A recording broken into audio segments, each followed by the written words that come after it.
Objection, man. Mr. Hensley.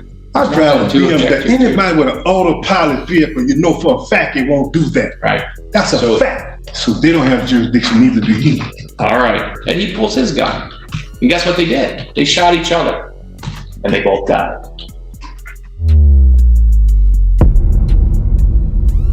So, Mr. Hensley, here we are again today, sir. First, I want to start with this. When I arraigned you a couple weeks ago, you were given the opportunity to request court-appointed counsel, and you were also given the opportunity for the last several months to retain your own counsel. Are you representing yourself today, sir? For objection, for the record, let the record reflect. My appellation is Malik, title is Big. Works American National under Islam. Anything else? Proper persona sui juris. All right. So, sir, the information that I have in front of me has your listed name as Milton Joseph Hensley Jr. So we've been through this before. Respectfully, I'm going to call you by the name that is listed in the information, Mr. Hensley. So, Mr. Hensley, do you wish to proceed by representing yourself today, sir? Over my Fifth Amendment right. All right. You don't wish to answer any questions from the court? Over my Fifth Amendment right. All right. So you're not going to answer the court when I'm asking, do you wish to proceed representing yourself today for circuit court sentencing? Do you wish to do that, Mr. Hensley? Objection. My appellation is Malik, title is Big. All right.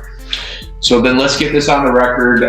As far as the PSI, Ms. Bond, it would appear that the court has a copy of this. Mr. Butler apparently has it. And then what do you know about Mr. Hensley receiving this copy? So Mr. Hensley, have you had a chance to review the pre-sentence report, sir? Objection. My appellation is Malik, title is Big. And for the record, you have my nationality information within your files. So you know my appellation. A hearing, if you will, that would require and entitle, I should say, the defendant to the assistance of an attorney, which is why I'm asking. However, the court is balancing that with the idea that this circuit court sentencing date has been delayed several times, and the court can't help but glean at this point it just appears to be. From the opening seconds, this isn't a routine sentencing. It's resistance on full display. The judge asks simple procedural questions, and the defendant responds with objections, identity claims, and jurisdiction challenges. He won't confirm representation, won't engage directly, and keeps invoking rights without context. The court stays steady, but it's clear early. This won't be about misunderstanding. It's about refusal. A delay tactic. The court, we sift that back through the dates, has given Mr. Hensley several times to hire counsel. He expressed that interest. Again, it appears in hindsight that it's simply a delay tactic. Your Honor, I apologize for not being here in person today, but I could not find the time again to keep seeing this through. The amount of stress and anxiety Mr. Hensley has caused my family is downright disgusting and infuriating. Pull a gun on a family driving down the highway for nothing more than getting out of his way, not getting out of his way fast enough is obscene. My daughter, who was only 9 years old at the time with special needs, was terrified, and it took months for her to feel comfortable riding in any vehicle again because she was scared someone was going to cut her life short for seemingly no reason at all. My wife had to start and is still in therapy over this whole situation, which has thankfully helped her anxiety levels to become manageable, but also is not covered under our insurance. So it's cost us quite a large sum of money, and that brings with it its own stresses to our family and social life. I object to that.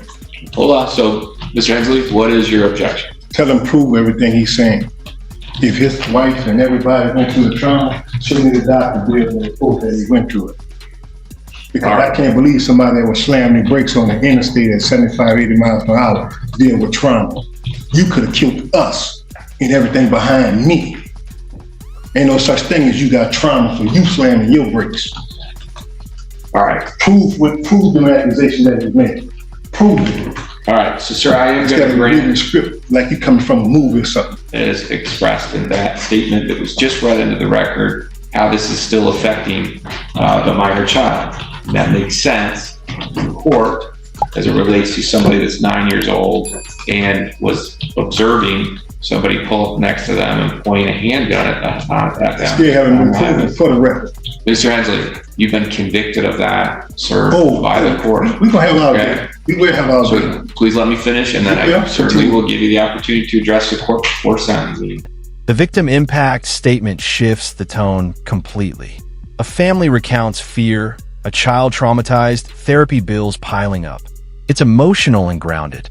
Then the defendant cuts in, demanding proof of trauma like it's a contract dispute. The contrast is sharp. Human harm versus procedural deflection. The judge reminds him he's already been convicted. This moment underscores how disconnected he remains. All right. So, Mr. Hensley, I'm going to give you the opportunity before I ask you to address the court for sentencing. Do you have any additions, corrections, or deletions as it relates to the pre-sentence report? Yeah, I can say. Do you have any Accusations. additions, corrections, or deletions? All those accusations are false, and none of them have been proven. Not one. And he talking with this story. As it relates to this report, do you have any don't have additions, no report. corrections, or deletions? Excuse me. No, I don't have no report. All right. So, as it relates to sentencing, is there anything that you want to state to the court before a sentence is imposed? You know, I have my medical information. You know, I have stage 3 cancer. You know, I have head trauma. You know, I have neck and back injury. I suffer with a dry foot. For the record. Anything else then, That's Mr. it. All right.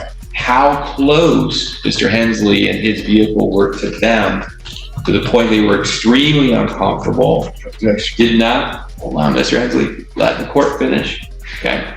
To the point that they thought they were going to be struck. The victim, I recall, describing being unable to even see the front of Mr. Hensley's vehicle. That's how close it was, meaning the grill, headlights, I recall the testimony, and that they immediately got over. Now, all of that, I think, is certainly actions that would cause the victims here to feel their life was in danger if somebody points a gun at them. The fact that somebody is tailgating back closely behind them on the highway at speeds of 70, 75, 80 certainly puts people in danger, could cause people to be incredibly uncomfortable about what's going to happen next. But it's a long way, Mr. Hensley, the court saying, having sat through the trial, you create the situation by driving in a manner that makes these folks uncomfortable, by coming up on them at a high rate of speed and following them that closely. Objection, man. Mr. Hensley, I drive a Two BMW. objections. Anybody with an autopilot vehicle, you know for a fact it won't do that. right? That's a So- fact. So, Mr. Not what Hensley, he giving you out of his mouth. A fact. An automobile will not get up on nobody automatically jam brakes. I told you Trial. BMW does that. the trial is over. You had Oh, an it's not over. opportunity It's not to over. cross-examine those witnesses. I did that, and you deleted everything I said. Now, court And made you heard ruling. everything that they said was a So lie. now And you know you it was need a to lie. let the court finish. All right. When invited to speak before sentencing, the defendant offers no reflection, just a brief mention of his medical condition. The judge then reconstructs the incident: aggressive tailgating, high speeds, escalating tension, and finally a gun pointed at a family. Step by step, the court ties conduct to consequence. This isn't framed as a misunderstanding. It's framed as a deliberate chain of choices. So the testimony was as the court has described. And there is no doubt that all of those actions Mr. Hensley is responsible for. Where Mr. Hensley is right on the bumper of a young lady, Grand Rapids, Kent County area. And then when she is very uncomfortable and pulls over and stops, Mr. Hensley again introduces a gun, pointing it at that individual. Now I mention this because I'm not using that as it relates to a sentencing issue. I'm using that and that it's clear Mr. Hensley drives in a manner that that endangers other people, that causes them to report his activity to other people, and then when they attempt to evade, if you will, what Mr. Hensley has caused, then he introduces a gun to the situation.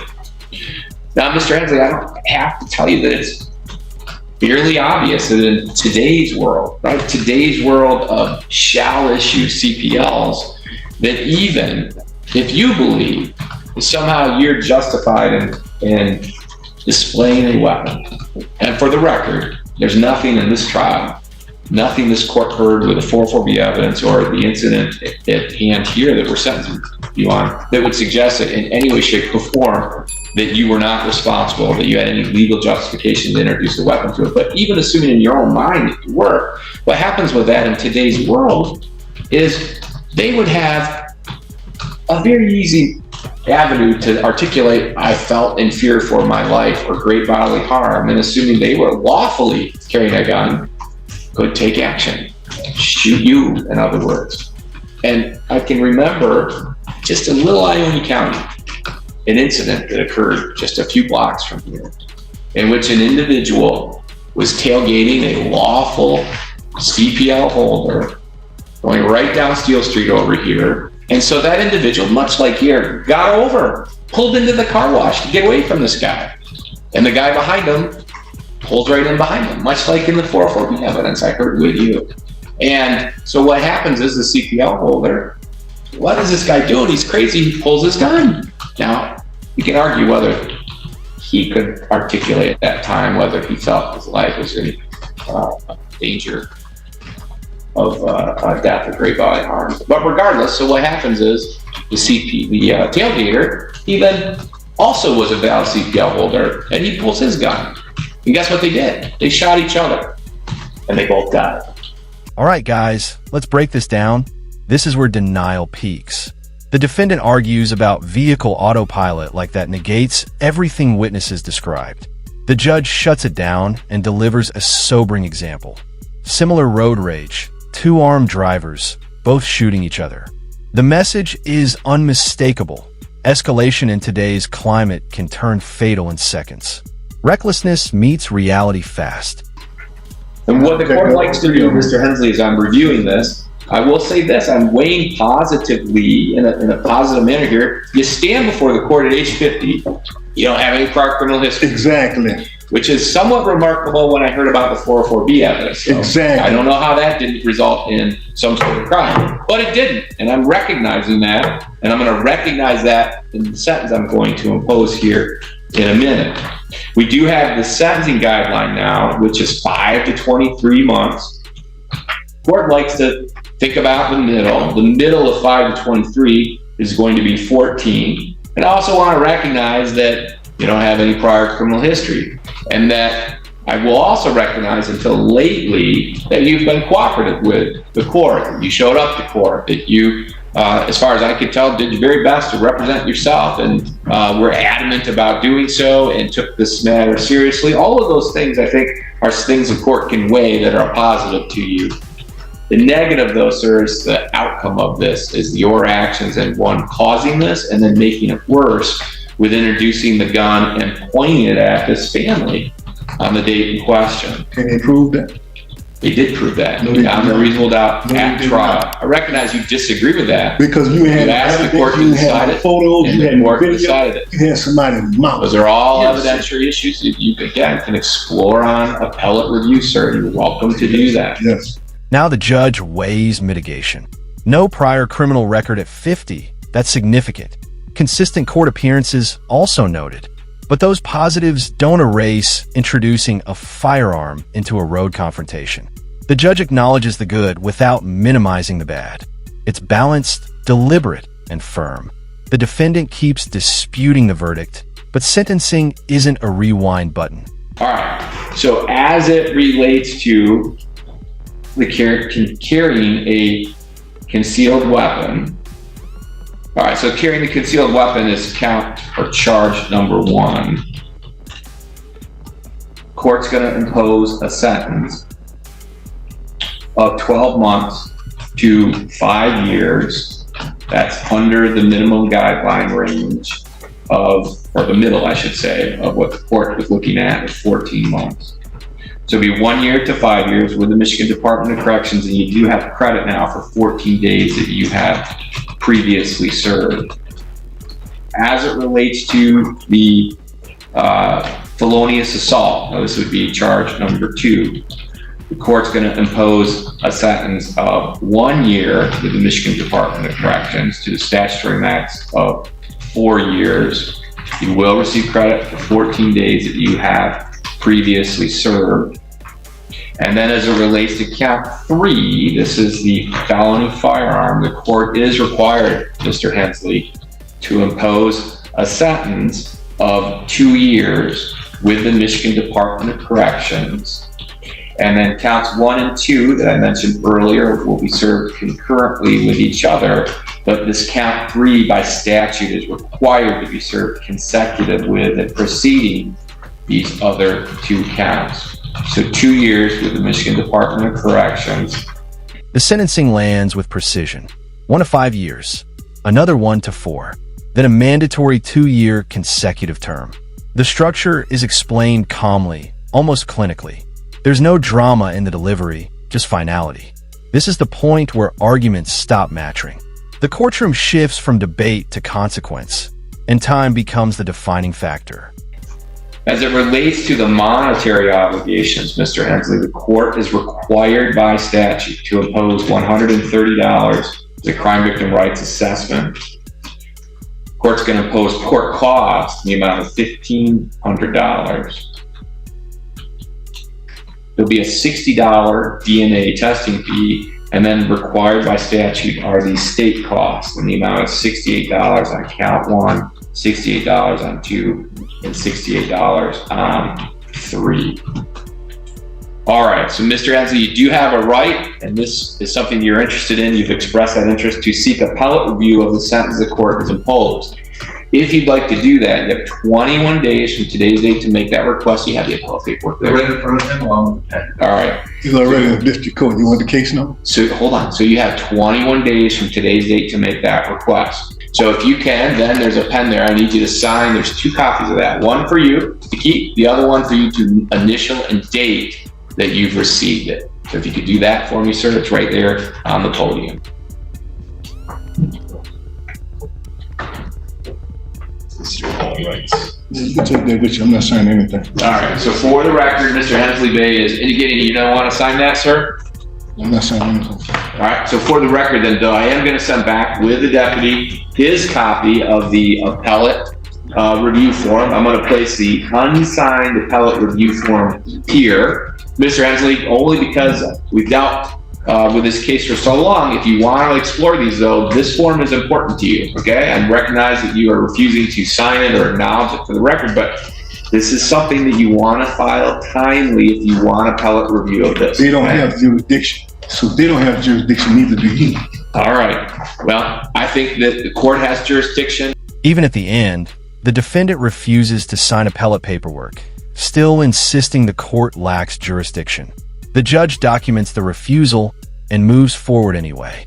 It's a telling close defiance to the very last moment. The system doesn't need agreement to operate. Proceedings end not with resolution, but with one man still arguing against a door that's already closed. Make sure to like the video, subscribe to the channel, and we'll see you in the next one.